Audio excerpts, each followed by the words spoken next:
Okay, Yvonne, let's talk a little bit about our working together. What do you feel like you accomplished through our work together? Oh, wow. So, a better understanding of just how to prepare. So, I'll say this. What I did appreciate about working with you is focusing on the mindset and Mm, shifting from, I guess, poverty mindset, mm-hmm. shifting Oh, from worry, right? mm-hmm, And mm-hmm, not letting all that stuff weigh me down because I did notice that like before I would leave other jobs, I was mm-hmm, bogged down with worry, mm, fear, frustration. Because when you're leaving, I think the number one fear is, well, how much, what do I do in terms of money? I'm going to be exactly. homeless. Like, Like you oh, start girl, yes, catastrophizing, right? You yes, start catastrophizing. Everything is terrible. And so uh-huh. I was doing that to myself. And so this Mm-hmm, time around, I really felt like you did a really excellent job about talking about the mindset and then mm-hmm. also giving solutions about how to move forward without letting that stuff get in the way and being Yeah. successful at it. So Yeah. Can you mm, elaborate a little bit? Because you had that reaction. You said the fear, right? Can you talk a little bit yes. more about that? The poverty mindset. What is the poverty mindset? What did that mean to you? For me, poverty mindset, and I can even tap into, I can go back to like the thoughts that I had as a kid. I'm a person who like what ifs myself to death. What if Ah, this doesn't happen? What if I mhm, don't have enough money? What if my money runs out? What if I get evicted? All the what ooh, if worst stuff. case scenarios. Right. What if so just not having what I need to take care of myself. Mhm. And I think that poverty mindset, Dr. Kamani, is probably modeled to us a lot of times. We don't realize it. So Yeah. I think mine was modeled. Um, and this time around, with all the advice that we got from you, Mhm. um, again, like I said, just like, oh, that was a highlight working with you. Listening to the song and then writing down, releasing the things that don't serve. Yes. Uh-huh. So that was super helpful because it gave me an opportunity to put those thoughts down on paper that were Mhm. stopping me and to Ah, really get clear and get through that and say, okay, you got to keep moving forward anyway. yes. Because if you do, things will fall into place. You have to trust that.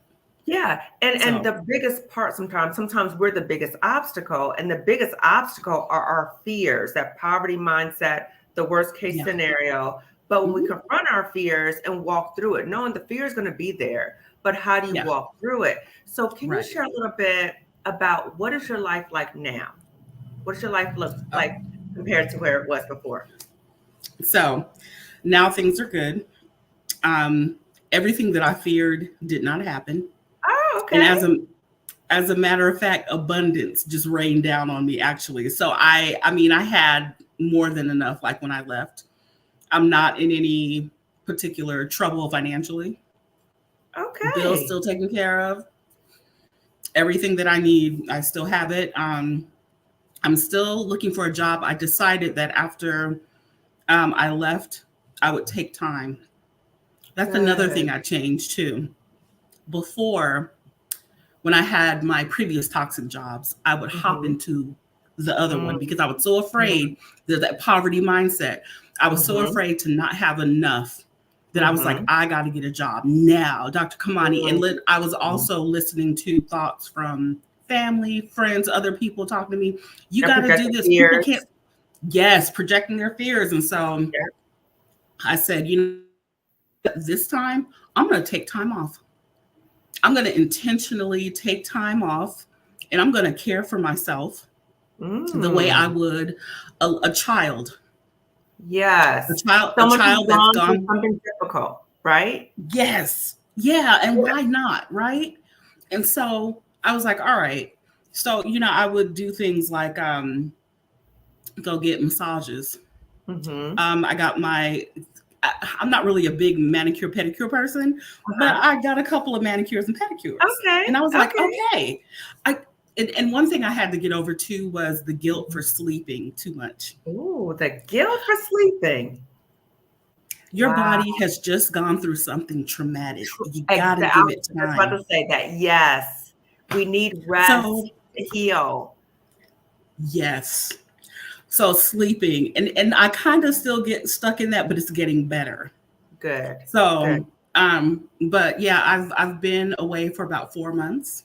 Oh, good. No, yeah, no working, and also making better choices when I get this new job too. So, Good. Congratulations. yeah, And I think too, Yvonne, correct me if I'm wrong.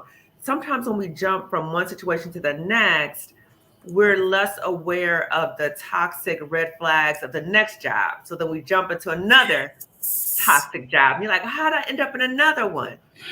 exactly. I Yeah. agree. Yeah, because I think that has a lot to do with the way that we've been programmed, and just Mhm. the thoughts and the things that we succumb to Yeah. from the time we were kids. So, if you have a certain response and you're used to responding that way to certain Mhm. traumas, then Mhm. you're going to keep doing that. Yeah. And then, Yeah. like I said, you listen to everybody around you. And Yes. you're like, well, okay, I got to get a job. My grandma, my mom, my dad, whoever is talking to you. And they're Mhm. like, you got to get a job because no one can take care of you. You got to make your own money. You got to pay your own way. So you're Right. like, okay, right. So, yeah. Yeah.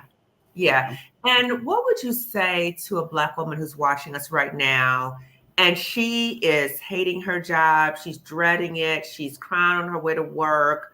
She thinks about her job all the time, but she's on the fence about doing anything about it. She's on the fence about leaving. She's on the fence about maybe working with me, making any steps towards moving forward. What would you say to her?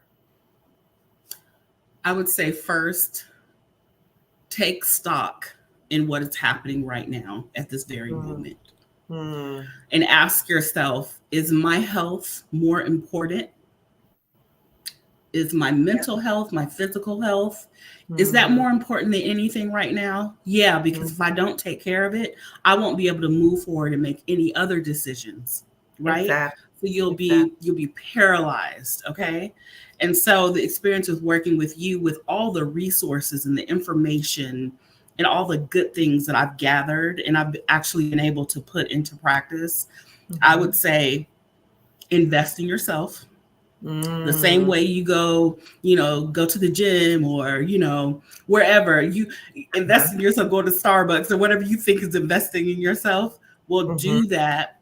Take the chance. I say work with Dr. Kamani. you know Thank you. yes, because it's worth it. And Yeah. if you can work with someone like you who has all the good information to Mhm. give and not just the psychological tips and all that stuff, but Mhm. financial as well. Mhm. Mhm. Learn it. Yeah. Invest in yourself, take a chance and do it. Yes. Well, what you share is golden. And I'm so happy that you've Thank made some you. moves in your life so that you Mhm. have more peace, more rest, so you have opportunity to Yes. heal. And so Yes. I'm just so proud to hear the steps that you've made. I'm so happy that you are willing to share this with other Black women. So hopefully you're helping other Black women heal too. So thank you so much, Yes. Yvonne. I Thank appreciate you.